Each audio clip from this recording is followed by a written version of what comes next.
Tout sarment qui est en moi et qui ne porte pas de fruit, il le retranche. Et tout sarment qui porte du fruit, il l'émonde, afin qu'il porte encore plus de fruits. Jean 15, 2. Le chrétien charnel n'exerce jamais qu'une mauvaise influence. Sa vie n'est qu'une vie stérile. Les inconséquences de sa vie l'empêchent d'amener des âmes à Christ. Il ne saurait donner de bons exemples aux autres chrétiens. C'est un sarment stérile. Adultère que vous êtes, ne savez-vous pas que l'amour du monde est inimitié contre Dieu?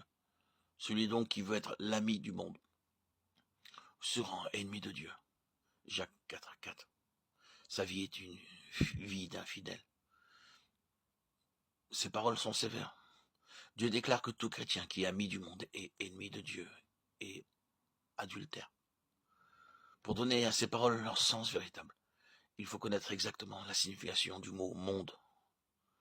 Ce qu'est l'Église pour Christ, le monde l'est pour Satan. Comme Christ agit sur terre par son Église, Satan agit par le monde. Le monde, c'est la vie, la société humaine sans Dieu. Quels doivent être les rapports du chrétien avec le monde? Tout d'abord, quel rapport le chrétien a-t-il avec Jésus? Christ et le chrétien sont un.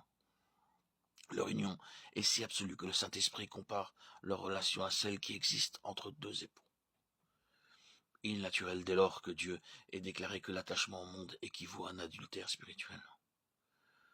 Partager les plaisirs du monde, s'associer à ses œuvres, accommoder sa vie à ses principes, mettre à exécution son programme, font du chrétien le complice de Satan. N'aimez pas le monde, ni les choses qui sont dans le monde. Si quelqu'un aime le monde, l'amour du Père n'est point en lui. Car tout ce qui est dans le monde, la convoitise de la chair, la convoitise des yeux et l'orgueil de la vie, ne vient point du Père, mais vient du monde. 1 Jean 2, 15, 16. Le monde, c'est tout ce qui ne vient pas du Père. Ce qui n'est pas digne de la vie du Christ dans les cieux n'est pas digne de la vie du chrétien sur la terre. Le monde, c'est aussi la convoitise de la chair, la convoitise des yeux et l'orgueil de la vie.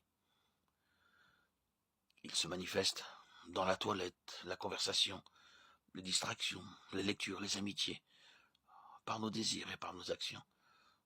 La convoitise de la chair, c'est tout ce qui flatte la chair. Toute concession faite à la mode, tout désir d'accumuler des biens proviennent de la convoitise des yeux. Elle tient les regards fixés sur les choses temporelles. Tout ce qui exalte le moi, tout ce qui se développe en nous n'est que orgueil, le désir de briller, tout ce qui détruit les nobles aspirations de l'âme, la fait ramper et l'empêche de prendre son essor, constitue l'orgueil de la vie. Aimez-vous le monde et les choses qui sont dans le monde? Si oui, vous êtes un chrétien charnel.